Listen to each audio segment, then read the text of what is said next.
ದಿನಾಂಕ 18ರಂದು ಒಂದು ಹಿಂದೂ ಸಮಾವೇಶದ ರ್ಯಾಲಿ ಪೀರನ್ವಾಡಿ ಏರಿಯಾನಲ್ಲಿ ಆಗುವಾಗ ಒಂದು ಮಹಿಳೆಯರು ಆ ರ್ಯಾಲಿನಲ್ಲಿ ಒಂದು ಬಾಣದ ಆ್ಯಕ್ಷನ್ ದರ್ಗಾ ಮೇಲೆ ಮಾಡಿದ್ದಾರೆ ಮತ್ತು ಅವ್ರ ಭಾಷಣ ಟೈಮ್ನಲ್ಲಿ ಕೂಡ ಅವರು ಕೆಲವು ಪ್ರಚೋದನಕಾರಿ ಭಾಷಣ ನೀಡಿದ್ದಾರೆ. ಅದರ ಮೇಲೆ ಒಂದು ಕೇಸ್ ನಮ್ಮ ಬೆಳಗಾವಿ ಗ್ರಾಮಾಂತರ ರೂರಲ್ ಪೊಲೀಸ್ ಠಾಣೆಯಲ್ಲಿ ದಾಖಲು ಮಾಡಲಾಗಿದೆ. ಭವಿಷ್ಯದಲ್ಲಿ ಈ ಥರ ಘಟನೆ ಆಗಬಾರ್ದು, ಅದಕ್ಕೋಸ್ಕರ ಎಲ್ಲ ಮುಂಜಾಗ್ರತಾ ಕ್ರಮ ನಾವು ತಗೊಳ್ತಾ ಇದ್ದೀವಿ. ಆ ಪ್ರಕರಣ ತನಿಖೆಯಲ್ಲಿದೆ. ಬೇಗನೆ ಅದರಲ್ಲಿ ಯಾರು ತಪ್ಪಿಸ್ತರಿದ್ದಾರೆ ಅವರ ಮೇಲೆ ನಾವು ಕಾನೂನು ರೀತಿಯ ಕ್ರಮ ತಗೊಳ್ತೀವಿ. ನಮ್ಮ ಬೆಳಗಾವಿ ಒಂದು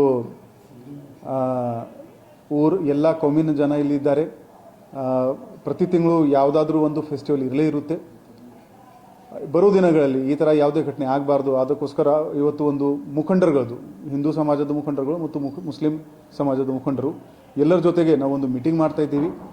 ಯಾವುದೇ ಕಾರಣಕ್ಕೂ ಸೋಷಿಯಲ್ ಮೀಡಿಯಾದಲ್ಲಿ ಪ್ರಚೋದನಕಾರಿ ಹೇಳಿಕೆ ಆಗಲಿ ಅಥವಾ ಆ್ಯಕ್ಷನ್ ಆಗಲಿ ಅದನ್ನು ಸೋಷಿಯಲ್ ಮೀಡಿಯಾದಲ್ಲಿ ಹೈಲೈಟ್ ಮಾಡಬಾರ್ದು ಅಂತ ಅವರಿಗೆ ನಾವು ರಿಕ್ವೆಸ್ಟ್ ಕೂಡ ಮಾಡ್ತಾ ಇದ್ದೀವಿ.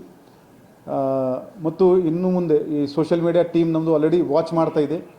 ಯಾರು ಪ್ರಚೋದನಕಾರಿ ಅದರಲ್ಲಿ ಹೇಳಿಕೆ ಹಾಕಿದ ಮೇಲೆ ತಕ್ಷಣವೇ ಆ ಸೋಷಿಯಲ್ ಮೀಡಿಯಾ ಹ್ಯಾಂಡಲ್ ಮೇಲೆ ಕ್ರಮ ಆಗುತ್ತೆ ಮತ್ತು ಅವ್ರ ಮೇಲೆ 10 ಲಕ್ಷದ ನಾವು ಬಾಂಡ್ ಕೂಡ ಮಾಡ್ತೀವಿ. ಫಾರ್ BNSS ಪ್ರಕಾರ ಅವ್ರ ಮೇಲೆ 10 ಲಕ್ಷದ ಬಾಂಡ್ ಕೂಡ ಆಗುತ್ತೆ. ನಮ್ಮದು ಬೆಳಗಾವಿ ಸಿಟಿ ಒಂದು ಬೆಳಗಾವಿ ಬ್ರ್ಯಾಂಡ್, ಇಂಟರ್ನ್ಯಾಷನಲ್ ಬ್ರ್ಯಾಂಡ್ ಆಗಿ ಬೆಳಿಬೇಕು. ಅದಕ್ಕೋಸ್ಕರ ಶಾಂತಿ ಮತ್ತು ಸುವ್ಯವಸ್ಥೆ ಬಹಳ ಇಂಪಾರ್ಟೆಂಟ್ ಇದೆ. ನಮ್ಮದು ಎಲ್ಲ ಸಾರ್ವಜನಿಕರಿಗೆ ಕೋರಿಕೆ ಇದೆ, ಪ್ರತಿಯೊಬ್ಬರು ಅವರವರ ಹಬ್ಬ ಆಗಲಿ, ಅವರ ಧಾರ್ಮಿಕ ಕಾರ್ಯಕ್ರಮ ಆಗಲಿ ಸೆಲಿಬ್ರೇಟ್ ಮಾಡ್ತಾರೆ.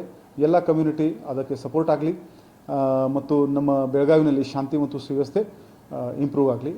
ಅದಕ್ಕಿನಲ್ಲಿ ನಿಮ್ಮ ಎಲ್ಲರದು ನಮಗೆ ಸಹಕಾರ ಬೇಕು. ಧನ್ಯವಾದಗಳು.